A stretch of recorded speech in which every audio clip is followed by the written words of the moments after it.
Hi there. Is papier mâché, or paper mâché as most people say, is it for the birds? I don't think so, but we can make birds.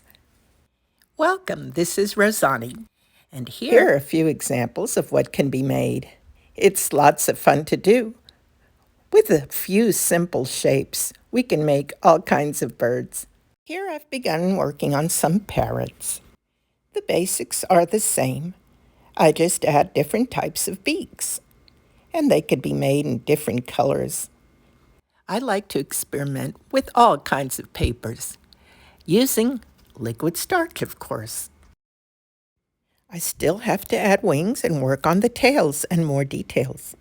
There are endless possibilities. Let me know what you think. And thank you for watching. I'll say bye for now and hope to see you next time.